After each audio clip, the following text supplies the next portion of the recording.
Bagaimana mungkin Lutfi bin Yahya mengklaim bahwa guru Pangeran Diponegoro adalah datuknya? Ini sebuah kebohongan yang tidak bisa ditolerir karena ini bagian daripada sejarah Nusantara.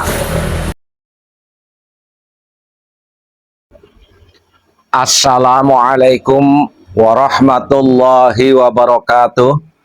Saudara-saudaraku sebangsa dan setanah air yang kami banggakan, para pemirsa, silahkan like, komen, dan share. Bagi yang baru menemukan channel ini, silahkan subscribe agar berkembang dan bisa bersama-sama kita meluruskan sejarah Nusantara yang sudah dibelokkan oleh para Khabib Dobolowi, terutama Lutfi bin Yahya. Lagi-lagi Lutfi bin Yahya Pekalongan, kita ketemukan lagi sebuah indikasi bagaimana dia memalsukan sejarah Mataram dengan menarasikan bahwa Pangeran Diponegoro berguru kepada kakeknya, Alwi bin Yahya.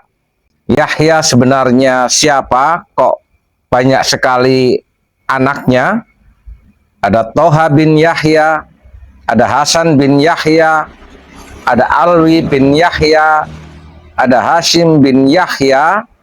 Kayaknya nggak kreatif sekali di dalam berbohong, memalsukan sejarah dan datuk-datuk Nusantara. Semuanya mau dibinyahyakan. Hal yang di luar nalar yang selama ini kita kenal Lutfi bin Yahya seolah-olah sebagai seorang sufi, seolah-olah sebagai seorang ulama, seolah-olah paling patriotik, mencintai NKRI. Di balik itu semua ada agenda politik terselubung, merubah sejarah Nusantara. Dan ini kejahatan yang tidak bisa dibiarkan begitu saja. Mari kita simak apa yang ditulis dalam sebuah web. Di situ secara jelas siapa penulisnya, alamatnya di mana, dan ini juga tugas masyarakat setempat untuk berkoordinasi dengan aparatur pemerintah dan keamanan membongkar makam-makam palsu yang diinisiasi oleh Lutfi Pekalongan. Siapakah sumbernya? Nah, di dalam tulisan ini disebutkan atas penuturan dari Pak Lutfi bin Yahya Pekalongan. Ini ditulis di jaringansantri.com, jaringansantri.com websitenya. Judulnya Kisah Pencarian Makam Habib Alwi bin Yahya, Guru Pangeran Diponegoro. Ya, nanti silakan Anda buka sendiri di googling. Ini ditulis pada bulan Januari, tepatnya 16 Januari tahun 2021 yang lalu ya. Oke, langsung saja saya baca ya. Pencarian makam Habib Alwi bin Yahya dilakukan atas perintah Maulana Al-Habib Muhammad Lutfi bin Hashim bin Yahya Pekalongan. Pada suatu saat, beliau Maulana Al-Habib Muhammad Lutfi bin Yahya, atau yang biasa kami panggil Aba Lutfi, dawuh kepada Bapak, si kae kidul tanahe awake dhewe ana makam min auliya illah lurunen. Si itu di selatan tanah saya ada makam waliullah, carilah. Tanah yang dimaksud terletak di Desa Limbangan, Kecamatan Karanganyar, Kabupaten Pekalongan. Ini lengkap nih detailnya. Desa Limbangan, Kecamatan Karanganyar, Kabupaten Pekalongan. Singkat cerita, Bapak langsung melaksanakan dawuh tersebut. Proses pencarian memakan waktu berbulan-bulan karena Aba Lutfi hanya memberikan petunjuk di selatan tanah beliau. Bapak mulai menelusuri desa-desa tempat yang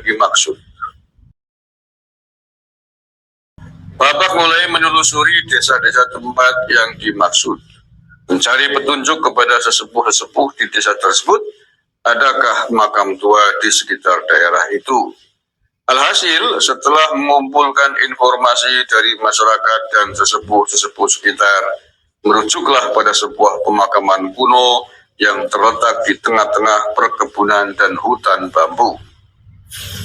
Mengenai siapa yang dimakamkan di sana, para sesepuh berbeda-beda versi. Ada yang mengatakan ini makam si A, si B, si C, dan sebagainya.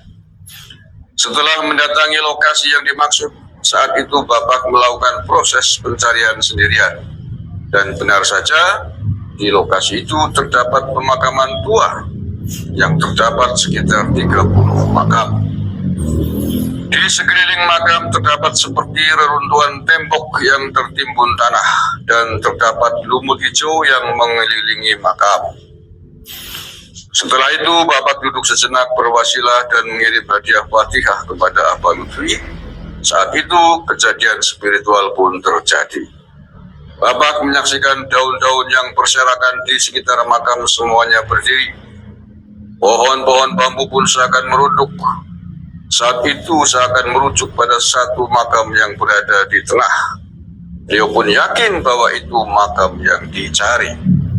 Setelah itu, beliau menggambar denah lokasi, termasuk reruntuhan tembok di area makam, dan mencatat semua keterangan-keterangan yang diperoleh dari sesepuh-sesepuh. Kemudian pada satu kesempatan catatan itu dilaporkan kepada Aba Lutfi. Niki bah, insya Allah sampun ketemu, sambil menjelaskan tata letak pemakaman. Jarene iku makome sopo. Katanya ini makam siapa? Tanya beliau. Kata mbah ini makam si A, kata mbah ini makam si B, kata mbah ini makam si C. Hehehe, salah kabeh, salah semua. Dengan senyum khas beliau. Lah terusin kan bah, lalu siapa bah? Itu adalah makam jid saya Al-Habib Alwi bin Yahya. Beliau adalah guru Pangeran Diponegoro. Dan reruntuhan tembok di sekelilingnya merupakan benteng pertahanan terakhir beliau ketika berperang dengan para penjajah. Kemudian beliau wafat dan dimakamkan di tempat tersebut. Ditulis oleh Al-Fakir Muhammad Ihsanur Rizki. Al-Fakir Muhammad Ihsanur Rizki. Kisah ini saya dapatkan langsung dari pelaku cerita yang kebetulan ayah saya sendiri sewaktu saya diajak ziarah ke makam Habib Alwi bin Yahya. Al-Fatihah, semoga dengan kecintaan kita kepada aulia dan dzurriyyah Rasul dapat memberikan keberkahan. Cinta kepada aulia illah dan dzurriyyatur Rasul sallallahu alaihi wasallam memang sudah seharusnya. Yang menjadi persoalan, para kabaib mengklaim dirinya sebagai dzurriyyah Rasul sallallahu alaihi wasallam tanpa bukti-bukti yang bisa dipertanggungjawabkan secara keilmuan. Bahkan secara genealogi, haplogrup mereka jangankan sebagai keturunan Rasulullah Sallallahu Alaihi Wasallam, sebagai orang Arab pun bukan. Dari unsur kesejarahan, klaim mereka bahwa Sayyid Ahmad bin Isa pernah hijrah ke Yaman sehingga memiliki putra yang bernama Ubaid, itu adalah sebuah dongeng kebohongan tanpa ada catatan sejarah, manuskrip, ataupun artefak dan bukti-bukti yang bisa mendukung kesejarahan itu benar. Dari segi ilmu nasab, tidak ada satupun syuhra wal istifadah ataupun kitab sejarah, kitab nasab yang menulis bahwa Sayyid Ahmad punya putra yang bernama Ubaid yang diklaim sebagai datuk mereka. Lalu dengan apa kita harus mempercayai kebohongan-kebohongan mereka tanpa bukti-bukti yang bisa dianggap sebagai sebuah kebenaran?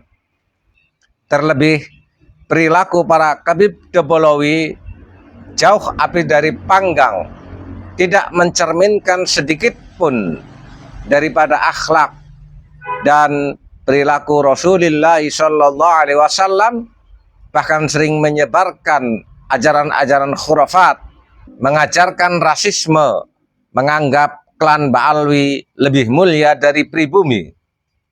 Semuanya ini harus kita hentikan agar Nusantara tidak terkotori lagi oleh sejarah kelam para Khabib Dobolowi, dan kelak anak cucu kita tidak kehilangan orientasi di dalam melanjutkan perjuangan leluhur kita yang penuh dengan jiwa kesatria dan kepahlawanan.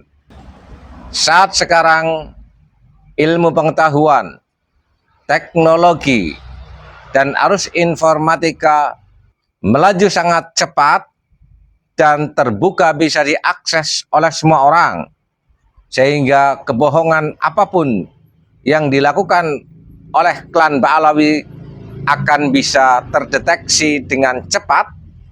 Dan juga para mukibin, silahkan Anda juga berhak untuk mengkaji sendiri terhadap apa yang disampaikan selama ini oleh para Khabib Dobolowi, sehingga Anda akan menemukan kebenaran sendiri dan pada akhirnya bertobat kepada Allah Subhanahu wa Ta'ala untuk tidak lagi mengikuti para Khabib Dobolowi yang dalam hidupnya penuh dengan kebohongan.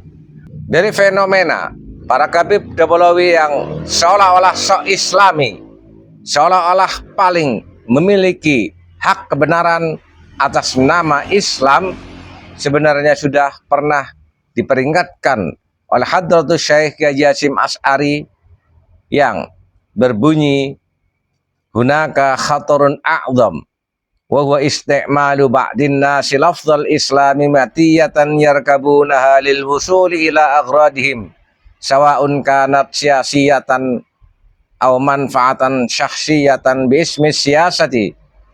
Famin masaibid dahri anna qauman yaz'umuna annahum muslimuna bal zu'ama'ul Islam.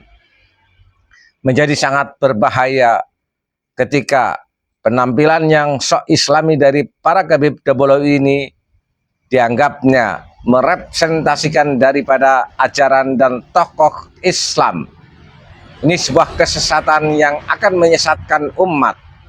Tidak bisa dibiarkan begitu saja lama-lama mengotori sejarah bumi pertiwi.